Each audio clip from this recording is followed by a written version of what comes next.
Hi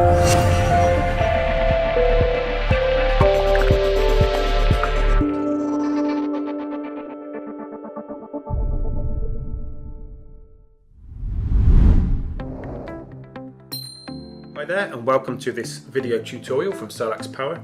Today we're going to focus on the connection between your inverter and the SolaX Cloud. It's our latest online monitoring platform which was launched early in 2018.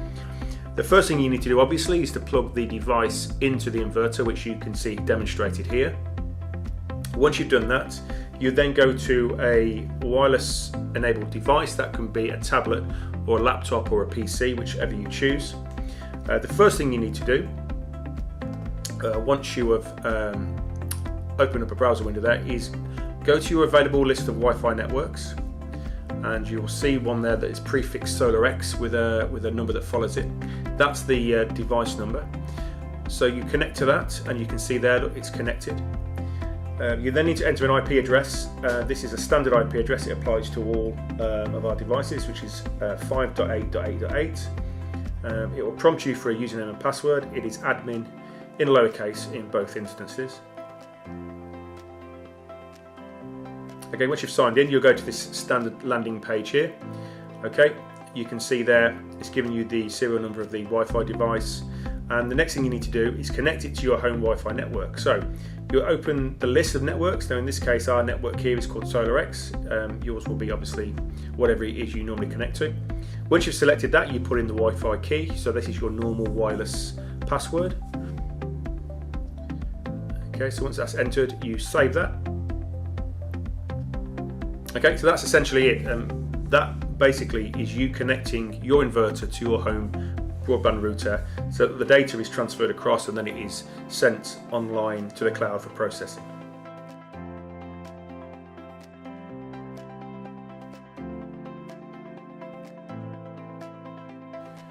Okay, so now we're going to move on to stage 2. So before we do that, it's always worth going back into the landing page for the inverter, and just to see that there's an IP address been assigned. That's a local IP, so that's your router assigning dynamically an IP address to the inverter. In this case, that's been done. So we can see that. So now we can disconnect from the inverter and go back onto our normal Wi-Fi now. So we're back online. Okay, and we go to the SolaX Cloud website, which as you can see is www.solaxcloud.com. I'm going to click sign up. Okay, so here I'm just setting up a test site here, so I'll just put in some generic entries here. The important thing is the registration number. So that's the number that you will note is shown at the end of the SSID for the inverter. So we saw it earlier where it's, in fact we'll just show you now. You've got SolaX and then there's a number that follows it. That's your registration number. So I'll just complete these fields here with test entries. Okay, so you can set your country here. I'm in the UK, so obviously I'll set it to United Kingdom. Email address is quite important. You set this up at the beginning because if you set up the cloud to send alerts to you, then obviously it will do so to this email address. These two fields aren't necessary at this point, so you can leave them blank. Agree to both of these. Information is visible to agents and installers. That's quite important because your installer might want to have remote visibility of your system, and this will enable them to do that. Once we've entered that, we then go into a second screen. It asks for a bit more information here, so we're going to put in some address information in this field.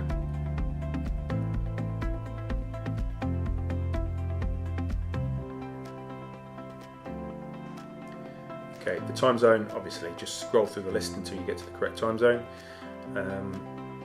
We're obviously going to set it here to UTC 0, which is time zone for London. And again, just enter your country name here.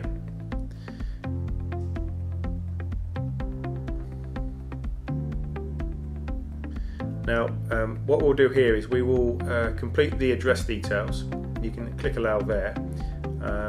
the map should auto-locate to the details you enter. Occasionally it won't, in which case in a second I'll show you basically how to move the map marker to your precise location, because it doesn't always auto-locate depending on your browser settings and security settings. Just below this field here where we enter the town name, it's going to ask us for our system size. So we're going to say here we have a 4 kilowatt system, which we'll do in a second. Firstly, we're going to just move the map marker to the precise location. This is in case it doesn't auto-locate for you. So as I said, we're going to go down here and just put in a system size, which is 4 kilowatt. We complete that, and that's then done. So we then log in using the username and password we set during the sign up process.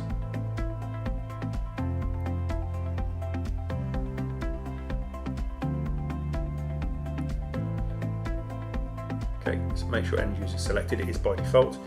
That then takes us into our account.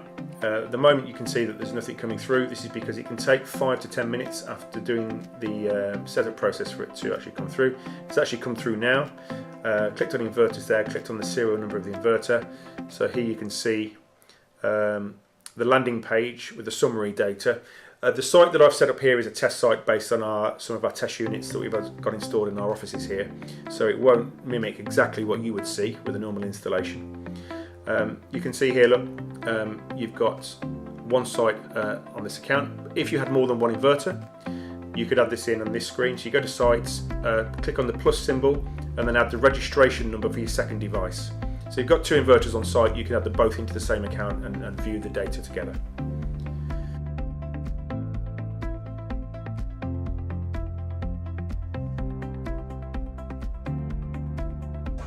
Okay, so we're going to move on to stage 3, which is just to cover some basic issues that people encounter when they try and set the connection up between the inverter and the router. So some basic troubleshooting really. There's a few things that you might need to be mindful of. The key thing really, when you go back into this landing page, so we're back here to stage 1. Once you've actually entered the SSID of your home router by going to the Find AP link and selecting your home network and putting in the password, if you then go back into that screen after you've done that, you're looking for an IP address. Now in this case here you can see that there's an IP address, a local IP address, which means that the inverter is connected to the home router. That connection is in place, so therefore you would then expect the data to come through online. If you don't see a number appear there, then there isn't a connection. So what you need to do there is just check a couple of things. In some cases you will get a Wi-Fi signal broadcast on 2 different frequencies, 2.5 gigahertz and 5. Now in most domestic setups, those 2 frequencies will be broadcast under the same network name or SSID. So you only need to select your network name and put your password in as normal. On some routers, it'll actually broadcast the 2 different frequencies on 2 different SSIDs. So you'll have your SSID appear in this list twice. One will be a 2.5 gigahertz connection and one will be a 5. It won't generally work well on a 5 gigahertz, so you need to make sure you select the 2.5. If you're not sure which is which, if you've tried it and the process has failed and you haven't got a connection, then simply try the other SSID in this list that relates to your home network. Give that a try. Again, put the password in, save that configuration, and then go back in to see if an IP address has been assigned to the inverter. Now another issue that you may encounter, now this is a known issue that may be resolved in a future software update. It's something to be mindful of, however.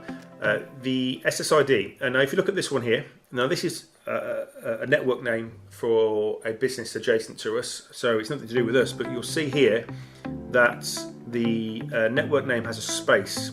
So where it has 2020, there's then a space and then the word series. We have found that networks that contain a space in the SSID sometimes have difficulties connecting. You will see why in a second. If I select this network now, okay, it's actually substituted the space for a % symbol and the number 20. So what we're going to do literally is delete that and effectively manually enter the SSID name in this field. Okay, so we'll put the space back in. We'll then enter the password for the network and save, and we should find that it will then work. So this issue of spaces in the network name is a known issue. It may be fixed in a future rollout, but just be mindful that early versions of the dongle you may encounter this particular issue.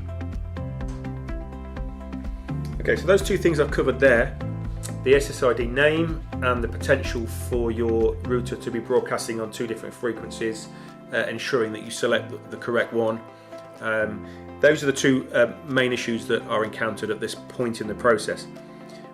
If you've gone through this setup process and you've found your network name, entered the password, but no matter how many times you do that, you still don't get assigned an IP address, it's worth calling your local SolaX office for further advice.